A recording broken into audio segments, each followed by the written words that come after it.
जैसा कि हमने पहली कक्षा में पढ़ा कि गुरु नानक के 4 प्रमुख सहयोगी थे जो उनकी धर्मचर्या और धर्म यात्राओं में बराबर सहयोगी थे, जिसमें मर्दाना, वाला, रामदास और लहना सिंह।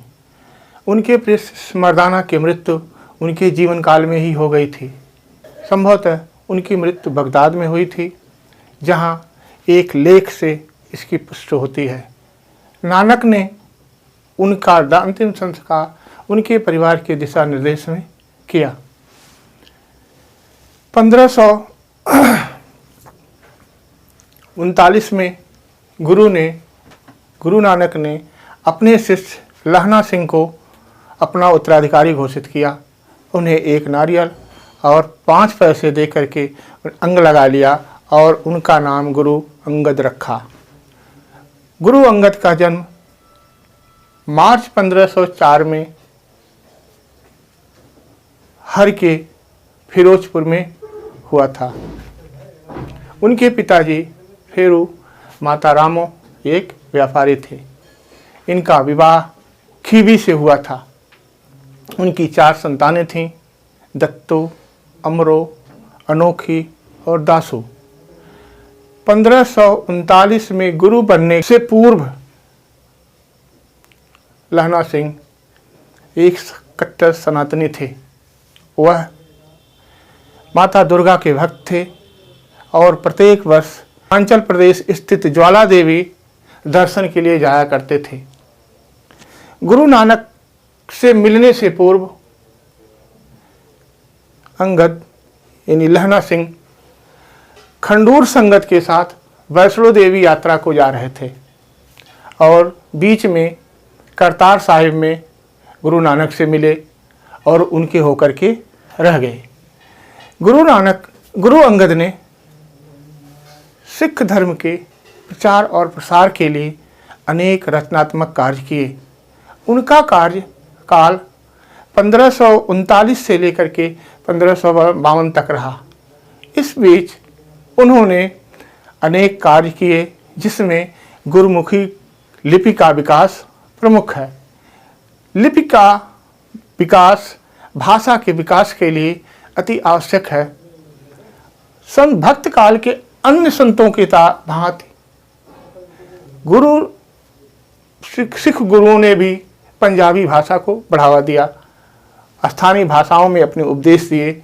उसी तरह से जैसे भक्त काल के अन्य संतों ने, अन्य कवियों ने अपने क्षेत्रीय भाषाओं में काव्य रचना की, जिसमें सूरदास ने ब्रजभाषा, तुलसीदास ने अवधी भाषा और कबीरदास की अपनी एक अलग सी भाषा थी, जिसे हम सद्दुकड़ी भाषा कह सकते हैं।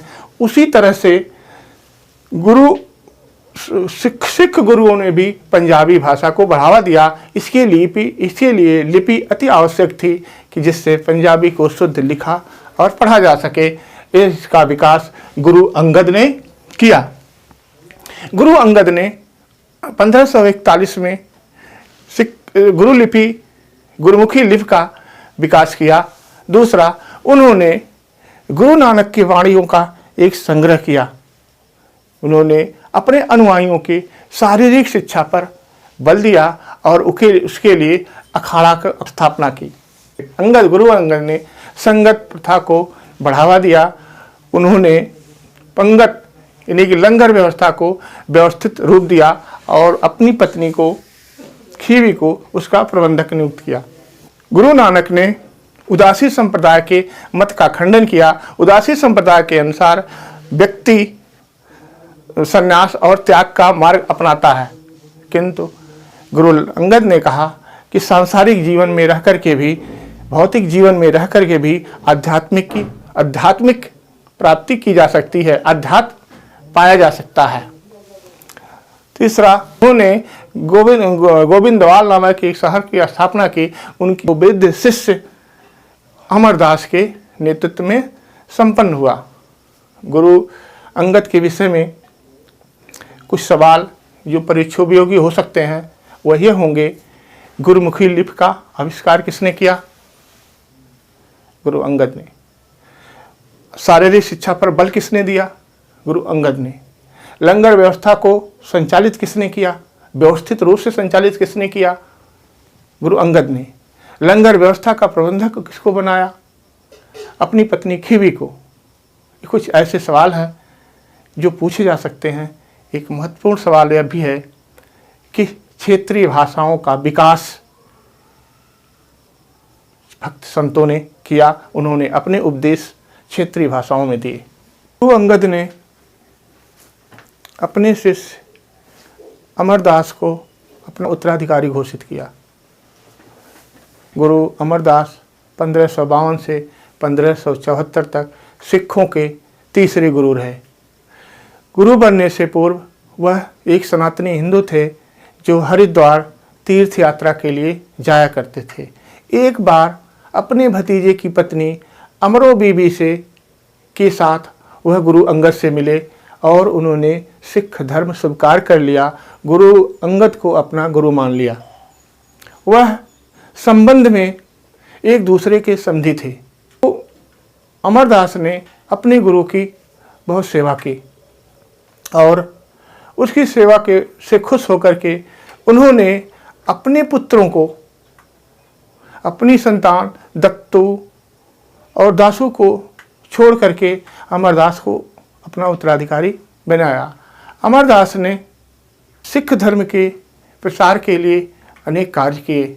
उन्होंने समाज में व्याप्त बुराइयों, सामाजिक पर्दा प्रथा, सती प्रथा का विरोध किया। सती प्रथा का विरोध उन्होंने अपनी गुरबाणी में की। गुरु अमरदास ने संगत और पंगत पर बल दिया और उनका कहना था पंगत आगे संगत पाछे। इससे यह था कि पहले आकर के भोजन करो, उसके बाद संग में जाओ। साथ मिल बैठ के भोजन से आपसी भेदभाव समाप्त होते थे। इसके लिए उन्होंने एक साझी बावली का भी निर्माण करवाया। उस साझी बावली का जल लोग बिना भेदभाव के उपयोग कर सकते थे।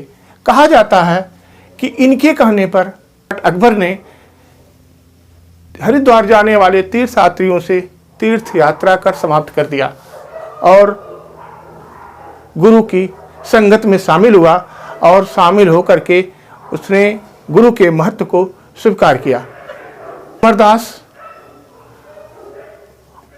के उत्तराधिकार को लेकर के कुछ विवाद के भी विषय आते हैं। गुरु अंगद के पहले पुत्र दत्तू ने गोविंदवाल में आकर के अमरदास के सिंहासनारोहण में या गुरु पद प्राप्त करने में भी विवाद हुए, क्योंकि गुरु अंगद के बड़े पुत्र दत्तू ने गोविंदवाल में आकर के उन्हें सिंहासन के लात मार के गिरा दिया था। इससे दुखी गुरु अमरदास अपने गांव वसर के चले गए, किंतु भाई बुद्धा उन्हें फिर गोविंदवाल ले आए और उन्हें तीसरे गुरु की मान्यता प्राप्त हुई। गुरु अमरदास के विषय में जो महत्वपूर्ण बातें हैं जो परीक्षोपयोगी हो सकती हैं वह है कि उन्होंने गुरुवाणी में सती प्रथा का विरोध किया, उन्होंने पर्दा प्रथा का विरोध किया। उनके कहने पर मुगल सम्राट अकबर ने हरिद्वार जाने वाले तीर्थयात्रियों से तीर्थ यात्रा कर समाप्त कर दिया। उन्होंने एक साझी बावली का निर्माण किया का बल जल लोग बिना भेदभाव के उपयोग कर सकते थे। सिखों के चौथे गुरु गुरु रामदास 1534 ईस्वी में लाहौर की चूना मंडी में हुआ था। इनके पिता हरिदास और माता अनूप देवी थे। बाल्यकाल में ही माता प्रीता की मृत्यु हुई। इनका जीवन बहुत ही कष्टमय था। इनका नाम भाई जेठाजी था। माता प्रिया की मृत्यु के बाद इनकी नानी इन्हें बसर के गांव ले आईं, जहां गुरु अमरदास से इनकी मुलाकात हुई और यह अपने गुरु के बड़े ही चहेते बन गए। और गुरु अमरदास ने अपनी पुत्री बीबी भानी का विवाह गुरु भाई जेठा जी से कर दिया। गुरु अमरदास ने परीक्षणोपरांत गुरु भाई जेठा जी को अपना उत्तराधिकारी घोषित किया और उनका नाम रामदास रखा। गुरु रामदास जो सिखों के चौथे गुरु थे, 1574 से 1581 तक सिख गुरु रहे। इन्होंने सिखों के लिए अनेक कार्य किया। उन्हें कहा जाता है कि अकबर से इन्हें 500 बीघे की जागीर प्राप्त हुई और इन्होंने संतोषसर का निर्माण प्रारंभ करवाया।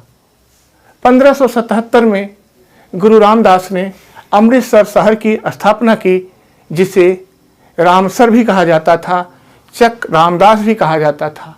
यह अमृतसर शहर आज सिखों की एक आध्यात्मिक राजधानी माना जाता है। जैसे सिखों की राजनीतिक राजधानी लाहौर को माना जाता था, उसी तरह से सिखों की आध्यात्मिक राजधानी अमृतसर माना जाता था। गुरु रामदास ने सिख धर्म में विवाह प्रथा को सरल बनाया और विवाह में लावन गीत की रचना की।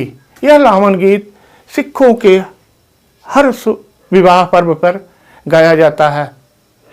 अकबर ने इनके कहने पर 1 वर्ष का पूरे पंजाब का भू राजस्व माफ कर दिया था। गुरु रामदास ने गुरु के लिए चंदा लेने की परंपरा शुरू की। गुरु रामदास के बाद गुरु गद्दी अनुवांशिक हो गई। रामदास के विषय में जो परीक्षोपयोगी बातें हो सकती हैं वह यह है कि उन्होंने 1577 में अमृतसर की स्थापना की। यह अमृतसर शहर पहले रामसर, चकराम, अमृत सरोवर और संप्रति यह अमृतसर के नाम से जाना जाता है। इन्हें अकबर की तरफ से 500 बीघे की जागीर प्राप्त हुई। गुरु रामदास के कहने पर अकबर ने पंजाब का 1 वर्ष का भू राजस्व माफ कर दिया। गुरु रामदास ने गुरु के लिए चंदा की व्यवस्था की, चंदा लेने की परंपरा शुरू की। तीसरा अगला जो सवाल हो सकता है, इनके बाद गुरु परंपरा अनुवांशिक हो गई। यह सवाल परीक्षोपयोगी हो सकते हैं। आप इस विषय पर अपना विचार दें और हमें बताएं, जिससे हम उसमें कुछ सुधार कर सकें।